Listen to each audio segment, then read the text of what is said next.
Hello everybody, it's me again, Jack Wallen, and I'm here to once again talk to you about something that I think you'll find rather important, especially if you're an artist of any sort. Now, what I want to talk about was inspired by something I read and something I experienced. First, I'll tell you about the thing that I read. It was a very moving little story about a trumpet player. I don't know her name, I don't know where she was from, but essentially what she did was she was talking to another trumpet player who had a vast amount of experience. Now, this first trumpet player had about a decade's worth of experience, but she was talking to someone who had exponentially more. And she was about to audition for something. And she started talking to this other trumpet player, and the other trumpet player said, "Let me hear your voice." And she wasn't quite sure what he meant by that. And he helped to explain it by saying, "Improvise for me." Well, this trumpet player had spent most of her trumpeting life learning scales and technique and form, and not so much improvisation.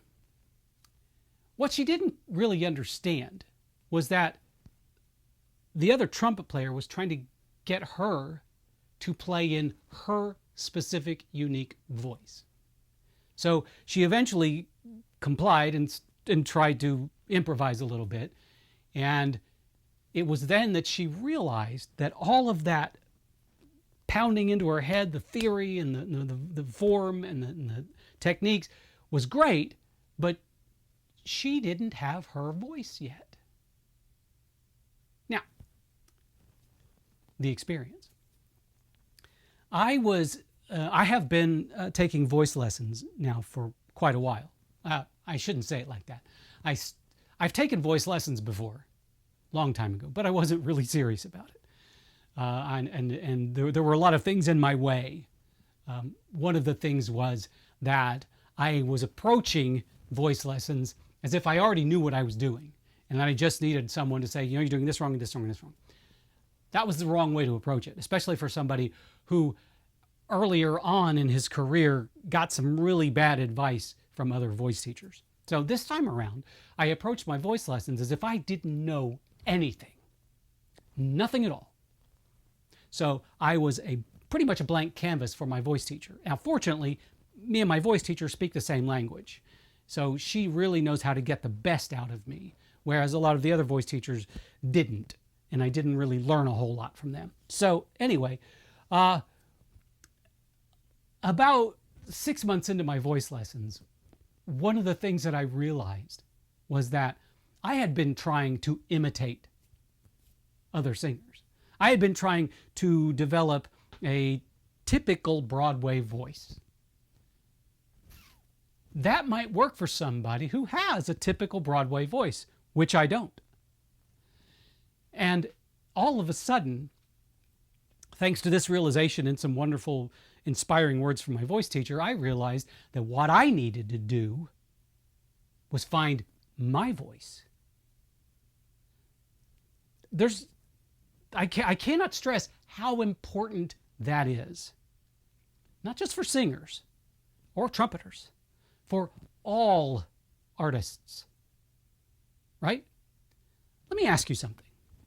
Very simple. If I played you the intro, this is going to sound crazy, but if I played you the intro to Ozzy Osbourne's Bark at the Moon, Crazy Train, okay? And then I played the intro to Bark at the Moon, would you be able to know which was Randy Rhoads and which was Jake E. Lee? You should, because their styles were very different. Even though a lot of metal guitarists after Randy Rhoads wanted to be Randy Rhoads because he was the penultimate metal guitarist at the time. But you see what I'm saying? You can pick out their voices. There are a number of guitarists and bass players and drummers that if you played me 8 or 16 bars of just them playing, I would be able to tell you who they were. You play me an Alex Lifeson riff with him playing it, and I'll be able to tell you immediately That's Alex Lifeson. Or Geddy Lee, him and his Rickenbacker, or his Fender Jazz, whatever. I can pick those out because they have spent the decades developing their voice. Now, at the same time, conversely, on the other side of that coin, blah, blah, blah, there has been, for a long time, there was just a wash of Broadway singers that sounded the same. Now, I'm going to make a bold statement here, but it's one that I believe in. I think that one of the reasons why that happened, are you ready for this? Because Disney invaded Broadway. And all of a sudden, every female wanted to sound the same and every male wanted to sound the same. So we had this just massive influx of voices that were all the same. There was nothing unique about them. That's not art. That's imitation. So I have now started to in my voice lessons to really understand what my voice is. And now that I've started to understand that, I've been able to grow quite a bit. Now, we'll take this to the other side of the coin, or the die, whatever you want to say. Writing's the same thing. I have spent decades developing my writer's voice, and it's my voice.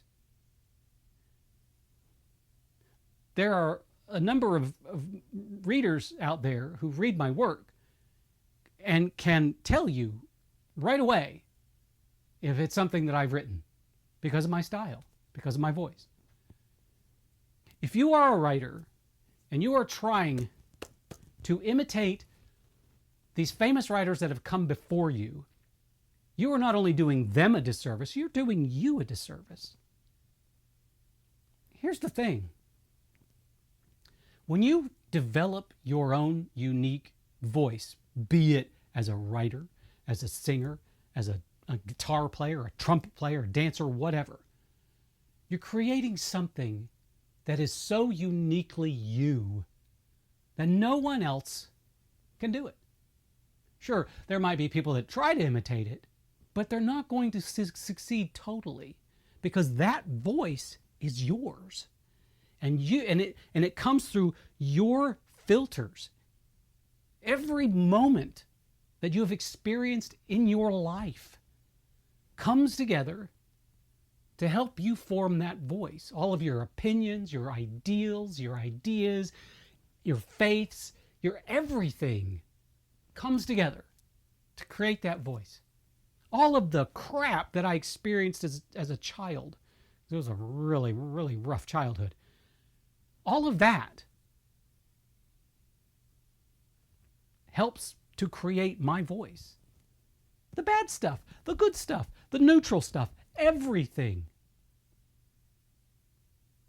And you might think it's a little strange, especially like for a trumpet player. But you know what?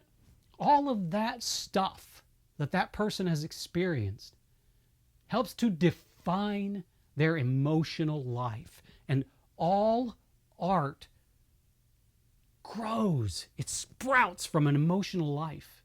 It has an emotional context that you give it through your experiences, through your thoughts, through your opinions and your ideals, all of it. And, there might be another writer out there or a trumpet player or whatever who shares a very similar mindset than you, but they haven't experienced everything that you have. You could have a twin who lived the same life that you lived as a child, looks just like you, may even sound just like you. But somewhere during your two life periods, you have experienced something different, and that has made you unique, even up against a twin. So if two twins decided to become writers, their experiences, their individual experiences would dictate what their voice would become. So as you're working on your craft, do yourself a favor and allow it to be uniquely you. Through the successes and the failures, let it be you. Because there is only one of you. And if you are honest and truthful to that you, the voice that comes out of it will be beautiful. And no one will be able to recreate it. That's all I have to say today. I hope you've enjoyed this. If you have, share it with somebody.